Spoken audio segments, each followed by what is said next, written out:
নরমারি হরিপ্রিয়ে। নমস্কার, সুপ্রভাত। আপনাদের সকলকে স্বাগত জানিয়ে শুরু করছি আমাদের এখনকার অনুষ্ঠান ভাগ্যবার্তা। ভাগ্যবার্তা সেই অনুষ্ঠান যে অনুষ্ঠান দিয়ে আমাদের দিনটা শুরু হয়।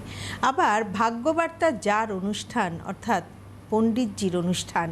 পণ্ডিতজির অভিজ্ঞতার ঝুলি কিন্তু বিরাট বড়, দীর্ঘদিনের অভিজ্ঞতা। দীর্ঘদিন ধরে তিনি যেমন বহু মানুষকে দেখেছেন, শুধু দেখা নয়, সেই সকল মানুষের সমস্যার সঠিক সমাধান করেছেন।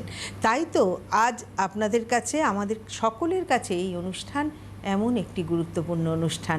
পাশাপাশি এই অনুষ্ঠান অজানা তথ্য জানবার অনুষ্ঠান। কথা খুব জোর দিয়ে বলতে পারি যে এই অনুষ্ঠানে আমরা এমন এমন অজানা তথ্য জানতে পারি যেটা কিন্তু আমরা অন্য কোনো অনুষ্ঠান থেকে জানতে পারি না, যেটা আমরাও জানি না, আপনারাও জানেন না। আর প্রত্যেক দিন আমাদের স্টুডিও থেকে সরাসরি আপনাদের সঙ্গে উপস্থিত থাকেন পণ্ডিত ভৃগুশ্রী জাতক। আজও আমাদের মধ্যে উপস্থিত রয়েছেন পণ্ডিতজি।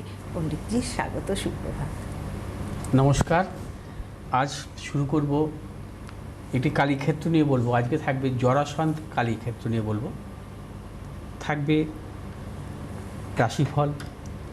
আচ্ছা, প্রথমে বলবো যে সামনে 10ই সেপ্টেম্বর যে কৌশিকী অমাবস্যা, এবং এই কৌশিকী অমাবস্যার দিন আমি নিজে তারাপীঠ থাকবো।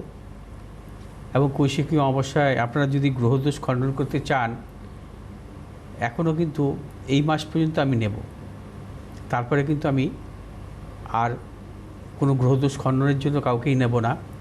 কারণ যথেষ্ট পুজো পড়ে গেছে, আমি অতিরিক্ত পুজো নেব না। কারণ কৌশিকী অমাবস্যার পুজো আমার প্রায় 6 মাস 8 মাস থেকে আগে থেকে কিন্তু বুকিং হয়ে গেছে, এবং অনেক পুজো পড়েছে। যত তাড়াতাড়ি সম্ভব আপনারা পুজো বা গ্রহদোষ খণ্ডনের জন্য আপনারা যোগাযোগ করবেন। শুধুমাত্র সুযোগ পাবে যে সমস্ত চেম্বারগুলো আমার থাকবে কাছাকাছি, যেমন সামনের 29 তারিখ আছে বর্ধমান, 30 তারিখ আসানসোল দুর্গাপুর, এবং 3 তারিখ 3rd সেপ্টেম্বর হচ্ছে আমার মেছেদা আছে, এবং 4th September Krishnanagar, 5th September Malda, এবং 6 সেপ্টেম্বর শিলিগুড়ি, 7ই সেপ্টেম্বর বহরমপুর। সেই চেম্বারগুলো যারা আসবেন বা নাম বুকিং করছেন তাদের ক্ষেত্রে কিন্তু শুধু প্রাধান্য দেবো। আর একটা কথা বলবো যে আপনার নামটা বুকিং করুন। নাম বুকিং করলে কি হয়, আপনাদের চেম্বারে দেখাতে সুবিধা হবে। আমরা টাইমগুলো বলে দিই, সবাই একসাথে এসে যদি হাজির হয় সেটা আমাদের পক্ষে খুব অসুবিধা হয়। আপনাদের অনেকক্ষণ দীর্ঘক্ষণ বসে থাকতে হবে, এসে চেম্বারে 2-3 ঘন্টা 4 ঘন্টা যদি বসে থাকেন ভালো লাগবে। তাহলে আমরা কি টাইমগুলো আপনাদের বলে দেবো যে আপনি 3টের সময় আসবেন, আপনি 4টের সময় আসবেন, আপনি 4:30টার সময় আসবেন। সেগুলো আপনাদের পক্ষে সুবিধা হবে। আপনারা কী হবে, আপনারা ঠিক সেই সময় আসবেন এবং দেখিয়ে যেতে পারবেন, আপনাদের বেশিক্ষণ ওয়েট করতে হবে না। সেই জন্য নাম বুকিং করুন। হঠাৎ করে আপনারা এসে হাজির হলেন, কোথায় চেম্বার, কত ভিজিট বলে রেখে দিচ্ছেন ফোন, নাম বুকিং করছেন, এগুলো ঠিক নয়। এগুলো ঠিক নয়। আপনারা নামটা বুকিং করুন। নাম বুকিং করলে আপনাদের সুবিধা, আমাদের সুবিধা নয়। আর নাম বুকিং না করলে কিন্তু আমি দেখব না, আপনারা ফিরে যাবেন। এইগুলো কিন্তু ভালো নয়। অনেকে আছেন যে না জিজ্ঞেস করে রেখে দিচ্ছেন, নামটা বুকিং করছেন না, দিনের দিন বুকিং করছেন, এগুলো খুব ঠিক নয়। দিনের দিন বুকিং, আমরা দিনের দিন কেন বুকিং নেবো? আমরা আগে থেকে বুকিং করতে হবে। অতএব নামটা বুকিং করুন। তার জন্য তো এখন যথেষ্ট সময় আছে। হ্যাঁ, যারা মালদা আসবেন বা যারা বহরমপুর আসবেন, নামটা বুকিং করতে কি অসুবিধা আছে আপনাদের? নাম বুকিং করছেন না, শুধু জেনেই রেখে দিচ্ছেন। আর নাম বুকিং করতে তো আর পয়সা লাগছে এই মুহূর্তে, তাহলে আপনারা নামটা বুকিং করে নিতে পারেন। আপনাদের সুবিধা হবে। আমরা আগের দিন ফোন করে প্রত্যেককে জানিয়ে দেবো যে সে কবে বুকিং করবেন। যেমন একজন ফোন করেছেন গতকাল যে দুর্গাপুর থেকে বলছি। আমি বলছি দুর্গাপুরে যাবে, কখন পৌঁছবেন? আপনি নামটা বুকিং করুন, আপনাকে টাইমটা জানিয়ে দেওয়া হবে। বলছে আমার তো সেদিন মানে আছে, অফিস আছে। সে তো সানডে, আপনার অফিস কিসের? বলে আমার সানডে তো যেতে হয়। ভালো, সানডে আপনি নামটা বুকিং করতে কী অসুবিধা আছে? নামটা বুকিং করবে না, তার সানডে নাকি অফিস আছে, এটা ইয়ার কী ব্যাপার? হ্যাঁ, মানে জিজ্ঞেস করা। যাই হোক, নাম বুকিং করবেন এবং সেইভাবে কিন্তু আপনারা দেখাতে পারবেন। আর একটা কথা বলবো যে গ্রহদোষ খণ্ডনের ক্ষেত্রে যে আমি যে সততার মাধ্যমে করে আসছি এবং সেটাই কিন্তু বজায় থাকবে। আপনারা নিজেরাও আসতে পারেন ওই দিন তারাপীঠের ওই তারা রাত্রিতে আপনারা গ্রহদোষ খণ্ডনের জন্য। আর সব থেকে বড় বিষয় পণ্ডিতজি যেটাই যে অন্যান্য ক্ষেত্রে আমরা দেখি যে এই যে গ্রহদোষ খণ্ডন হচ্ছে সেক্ষেত্রে কিন্তু আমাদের কাছে হাতে কিছু থাকে না, যে আমরা যারা উপস্থিত থাকতে পারছি না তাদের যে আমার গ্রহদোষ খণ্ডন হলো সেটা কিন্তু আমরা জানতে পারি না, কিন্তু আপনি পুরো ভিডিওটা তাকে দিয়ে দিচ্ছি, তাকে হোয়াটসঅ্যাপ পাঠিয়ে দিচ্ছি। যে ভদ্রলোক থাকে দিল্লি বা যে ভদ্রলোক থাকবে অস্ট্রেলিয়ায়, সে তো আমাকে গ্রহদোষ খণ্ডন করতে দিচ্ছে এবং তার কাছে কি মানে মানে আমি প্রমাণ দিলাম যে আমি তার গ্রহদোষ খণ্ডন করে দিয়েছি। তাকে যেটা প্রমাণ দিতে হবে, হ্যাঁ আমি আপনার এই তারাপীঠে পুজো করে দিয়েছি, তারাপীঠে যে মহা শ্মশানে তারা রাত্রিতে আপনার গ্রহদোষ খণ্ডন হলো, এই যজ্ঞ হচ্ছে, এই আপনার নাম আপনার বাবার নাম দিয়ে আপনার নামে যে সংকল্প হলো, আপনার গ্রহদোষের যে পরপর মন্ত্র পাঠ করে আপনার যে আহুতি দেওয়া হলো, এবং সেই ভিডিওটা যদি যখন তাকে দেওয়া হবে তার একটা মেন্টাল স্যাটিসফ্যাকশন আসবে না আমার পুজোটা হয়েছে, ঠিক আমার পুজোটা হয়েছে। এই যে স্যাটিসফ্যাকশন তো দরকার যে আমার পুজোটা পণ্ডিতজি করে দিয়েছেন, আমি দেখেছি, আমাকে ভিডিও দিয়েছেন, উনি মন গড়া কিছু দেয়নি। তা অন্য কোথায় পাবেন আপনারা এই সুবিধে? যদি সুবিধে পান যান, অসুবিধা নেই, যান। একবার কেন 100 বার যাবেন, কারি কারি টাকা দেবেন, অসুবিধা নেই। ঠকবেন, আমার কাছে ঠকবেন না। বারবার বলছি যে যদি সততার সঙ্গে যদি গ্রহদোষ খণ্ডন করতে চান তাহলে আমার কাছে আসতে পারেন, এবং এই মাসই শেষ, এই মাসের পর আর কোনো গ্রহদোষ খণ্ডনের জন্য আপনারা আমার কাছে আসবেন না।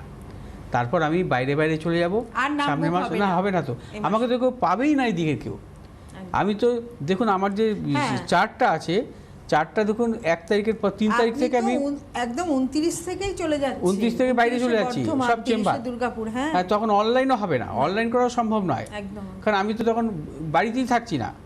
এবং সেটা দেখুন 9 তারিখে বোলপুর, 9 তারিখে বোলপুর করে আবার সেই দিনই চলে যাব তারাপীঠে, কারণ আগের দিন আমরা তারাপীঠ চলে যাব। 10 তারিখ যেহেতু অমাবস্যার যজ্ঞ আছে, 9 তারিখ, সেই জন্য সেপ্টেম্বরের 9 তারিখে বোলপুর চেম্বার ফেলেছি, চেম্বার করে চলে যাব পুরো তারাপীঠে। এবং সেই জন্য আমাকে পাবেন না আপনারা, কলকাতার এই দিকের লোক পাবেনই না আমাকে।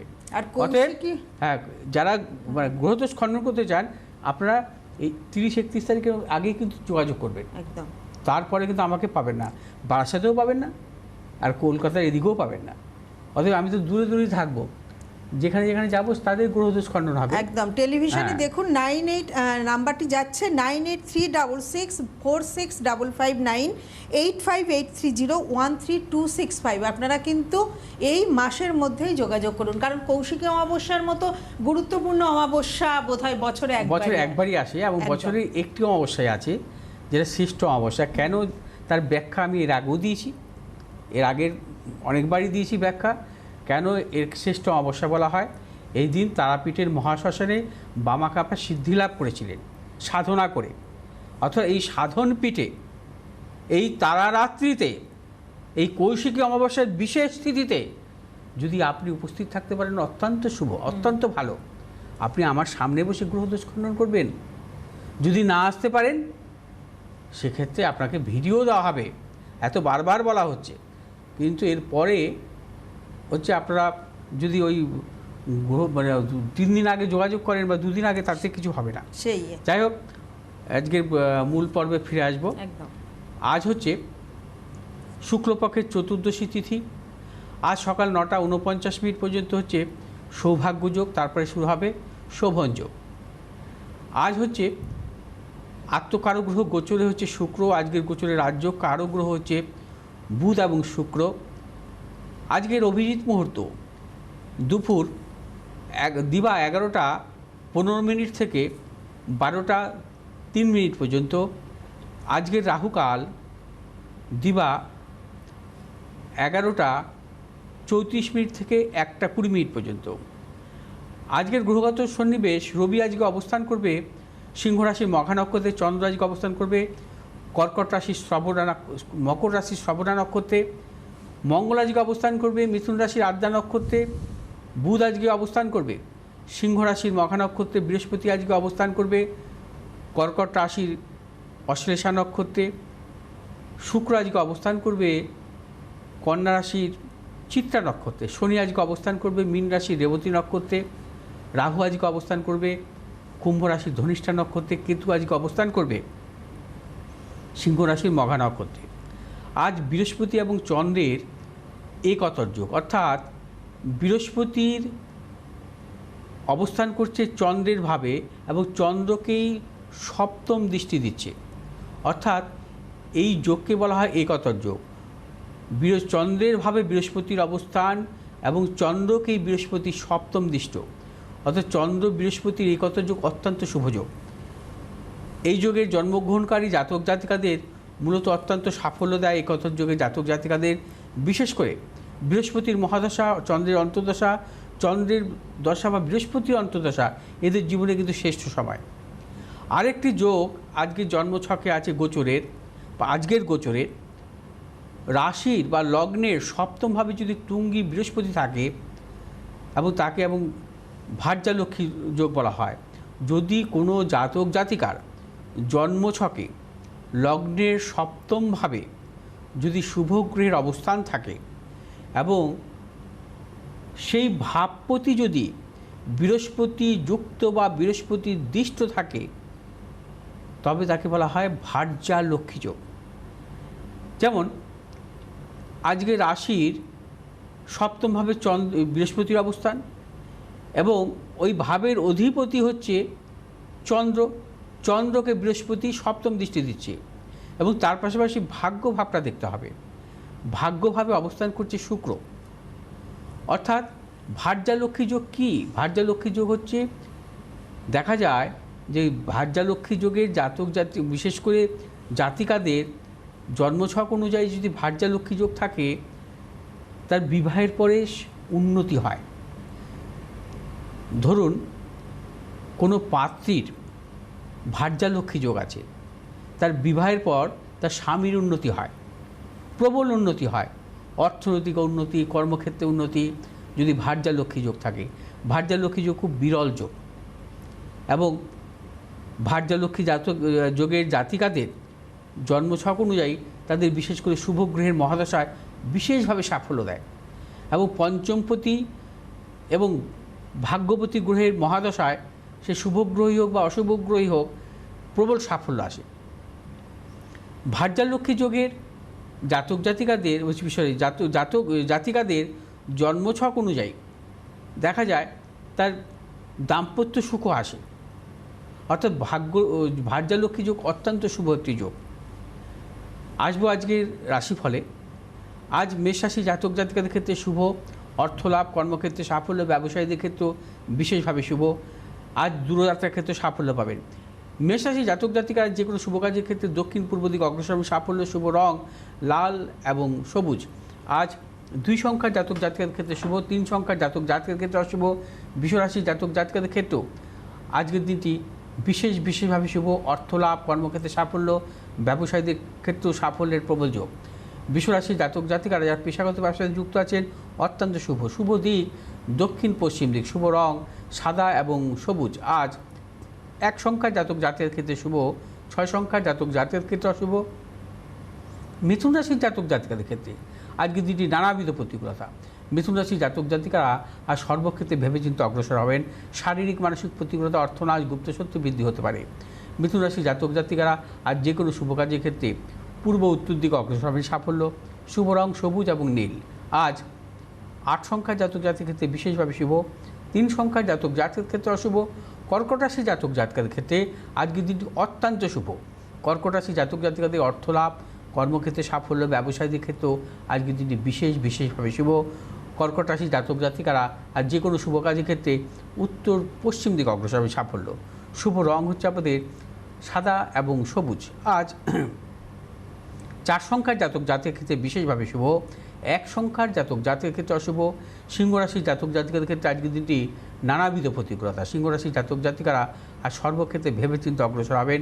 সিংহ রাশির জাতক জাতিকাদের শারীরিক মানসিক প্রতিকূলতা, অর্থনৈতিক উন্নতির ক্ষেত্রে ব্যাহত ও প্রিয়জনের সাথে মতানৈক্য গুপ্ত শত্রু বৃদ্ধি হতে পারে। সিংহ রাশি জাতক জাতিকার যে কোনো শুভ কাজের ক্ষেত্রে দক্ষিণ পূর্ব দিকে অগ্রসর হবে সাফল্য। শুভ রং লাল এবং সবুজ। আজ 1 সংখ্যার জাতক জাতির ক্ষেত্রে শুভ, 6 সংখ্যার জাতক জাতকের ক্ষেত্রে অশুভ। কন্যা রাশির জাতক জাতিকাদের ক্ষেত্রে আজকের দিনটি বিশেষভাবে শুভ। কন্যা রাশির জাতক জাতিকাদের অর্থনৈতিক সাফল্য, পারিবারিক দিকে শুভ, দূরযাত্রার ক্ষেত্রে সাফল্য পাবেন। কন্যা রাশির জাতক জাতিকার যে কোনো শুভ কাজের ক্ষেত্রে দক্ষিণ পশ্চিম দিকে অগ্রসর হবে সাফল্য। শুভ রং হচ্ছে আপনাদের সবুজ এবং নীল। আজ 4 সংখ্যার জাতক জাতির ক্ষেত্রে বিশেষভাবে শুভ, 9 সংখ্যার জাতক জাতকের ক্ষেত্রে অশুভ। তুলা রাশির জাতক জাতিকাদের ক্ষেত্রে আজকের দিনটি বিশেষভাবে শুভ। তুলা রাশির জাতক জাতিকাদের অর্থনৈতিক সাফল্য, কর্মক্ষেত্রে সাফল্য, ব্যবসায়ীদের ক্ষেত্রে বিশেষভাবে শুভ। তুলা রাশির জাতক জাতিকাদের পেশাগত সাফল্যের প্রবল যোগ। আজ আপনারা যে কোনো শুভ কাজের ক্ষেত্রে দক্ষিণ পশ্চিম দিকে অগ্রসর হবে সাফল্য। শুভ রং হচ্ছে আমাদের সাদা এবং সবুজ। আজ 3 সংখ্যার জাতক জাতির ক্ষেত্রে অশুভ, 4 সংখ্যার জাতক জাতির ক্ষেত্রে শুভ। বৃশ্চিক রাশির জাতক জাতিকারা আজ সর্বক্ষেত্রে সতর্কতা অবলম্বন করবেন। মানসিক টেনশন বৃদ্ধি এবং শারীরিক কিছু সমস্যা এবং বৃশ্চিক রাশির জাতক জাতিকাদের কর্মক্ষেত্রে নানারকম প্রতিকূলতার প্রবল যোগ। বৃশ্চিক রাশির জাতক জাতিকারা কোনো হঠকারিতার সিদ্ধান্ত নেবেন না। আজ আপনারা যে কোনো শুভ কাজের ক্ষেত্রে পূর্ব পশ্চিম দিকে অগ্রসর হবে সাফল্য। শুভ রং হচ্ছে আমাদের লাল এবং সবুজ। 6 সংখ্যার জাতক জাতির ক্ষেত্রে শুভ, 5 সংখ্যার জাতক জাতির ক্ষেত্রে অশুভ। ধনুরাশির জাতক জাতিকাদের ক্ষেত্রে আজকের দিনটি অত্যন্ত শুভ। আজ আপনাদের অর্থলাভ, কর্মক্ষেত্রে সাফল্য, ব্যবসায়ীদের ক্ষেত্রেও বিশেষভাবে শুভ। ধনুরাশির জাতক জাতিকারা যারা পেশাগত ব্যবসাতে যুক্ত আছেন অত্যন্ত শুভ। আজ আপনারা যে কোনো শুভ কাজের ক্ষেত্রে উত্তর পশ্চিম দিকে অগ্রসর হবে সাফল্য। শুভ রং হচ্ছে আপনাদের হলুদ এবং সবুজ। আজ 1 সংখ্যার জাতক জাতির ক্ষেত্রে শুভ, 2 সংখ্যার জাতক জাতির ক্ষেত্রে অশুভ। মকর রাশি জাতক জাতিকারা আজকে নানাবিধ প্রতিকূলতার মধ্যে কাটাবেন, অর্থনাশ, গুপ্ত শত্রু বৃদ্ধি। মকর রাশি জাতক জাতিকারা ভেবেচিন্তে অগ্রসর হবেন, হঠকারিতার সিদ্ধান্ত নেবেন না, কাউকে বিশ্বাস করবেন না। আজ আপনারা যে কোনো শুভ কাজের ক্ষেত্রে দক্ষিণ পূর্ব দিকে অগ্রসর হবেন। শুভ রং হচ্ছে আপনাদের নীল এবং সবুজ। 5 সংখ্যার জাতক জাতির ক্ষেত্রে শুভ, 6 সংখ্যার জাতক জাতির ক্ষেত্রে অশুভ। কুম্ভ রাশি জাতক জাতিকাদের আজকের দিনটি নানাবিধ প্রতিকূলতা, কর্মক্ষেত্রে গুপ্ত শত্রু বৃদ্ধি এবং অর্থনাশ, অপযশ প্রবল। আজ আপনারা যে কোনো শুভ কাজের ক্ষেত্রে পূর্ব এবং উত্তর দিকে অগ্রসর হবেন। শুভ রং হচ্ছে আপনাদের সবুজ এবং নীল। আজ 8 সংখ্যার জাতক জাতির ক্ষেত্রে বিশেষভাবে শুভ, 9 সংখ্যার জাতক জাতির ক্ষেত্রে অশুভ। মীন রাশি জাতক জাতিকাদের ক্ষেত্রে আজকের দিনটি বিশেষভাবে শুভ। অর্থনৈতিক সাফল্য, কর্মক্ষেত্রে সাফল্য, ব্যবসায়ীদের ক্ষেত্রে আজকের দিনটি বিশেষভাবে শুভ। আজ মীন রাশি জাতক জাতিকারা যে কোনো শুভ কাজের ক্ষেত্রে পূর্ব উত্তর দিকে অগ্রসর হবে সাফল্য। শুভ রং হচ্ছে আপনাদের হলুদ এবং সবুজ। আজ 7 সংখ্যার জাতক জাতির ক্ষেত্রে বিশেষভাবে শুভ, 8 সংখ্যার জাতক জাতির ক্ষেত্রে অশুভ। আচ্ছা, আজকে আসবো আমি একটু চেম্বারগুলো আবার একটু বলে দিচ্ছি। 29/8 বর্ধমান, 30/8 দুর্গাপুর আসানসোল, 3/9 অর্থাৎ সেপ্টেম্বরের 3 তারিখে মেচেদাতে, 4/9 কৃষ্ণনগর, 5/9 মালদা, 6/9 শিলিগুড়ি, 7/9 বহরমপুর। আবারও বললাম, আপনারা কৌশিকী অমাবস্যার জন্য কিন্তু এই মাসের মধ্যেই নাম বুক করান। আজকের কালীকথা থাকবে জরাসন্ধ কালীকে নিয়ে বলবো। অর্থাৎ জরাসন্ধ কালীর একটি পৌরাণিক গল্প আছে। আজ কালীকথায় আপনাদের বাংলার এমন এক প্রাচীন এবং ঐতিহাসিক কালী মন্দিরের কথা বলবো, যার সাথে জড়িয়ে আছে মগধরাজ জরাসন্ধ, রানী অহল্যাবাই এবং মহারাজা নন্দকুমারের নাম। তখন বর্তমানের বিহার ছিল ইতিহাসের মগধক্ষেত্র। কোষ্ঠী পাথরের তৈরি পদ্মাসনা কালী মূর্তিকে মগধরাজ পুজো করতেন। তার নামেই হয় জরাসন্ধ এবং জরাসন্ধের মৃত্যুর পর সেই মূর্তি স্থান পায় পাতালে। কেটে যায় বহু বছর। পরবর্তীতে রানী অহল্যাবাই কিছুদিন মগধে থাকাকালীন স্বপ্নাদেশে পাতালে একটি মূর্তির সন্ধান পান। তার নির্দেশেই একটি নির্দিষ্ট স্থানে শুরু হয় খনন। সেখান থেকে উদ্ধার হয় জরাসন্ধের এই প্রাচীন কালী মূর্তি। মূর্তিটি যেহেতু মগধে মিলেছে এবং সেই সময়ে ওই স্থান কাশীরাজের অধীনে, তাই রানী অহল্যা সেটি তৎকালীন কাশীরাজ চৈত্য সিংকে দান করে। সেই সময়ে ব্রিটিশ শাসনাধীন ভারতের বড়লাট অর্থাৎ তৎকালীন ইংরেজ শাসক ওয়ারেন হেস্টিংয়ের নজরে পড়ে মূর্তিটি এবং তার মনে হয় ইংল্যান্ডের মিউজিয়ামে সেটি নিয়ে যাওয়ার বাসনাও জাগে। সে কথা জানতে পেরে কাশীরাজ চৈত সিং তখন মূর্তিটি বাঁচাতে সেটিকে কাশীর দশাশ্বমেধ ঘাটের গঙ্গার পবিত্র জলে লুকিয়ে দেন। এক কথায় পাতাল থেকে খুঁজে আনা মূর্তির সলিল সমাধি ঘটে।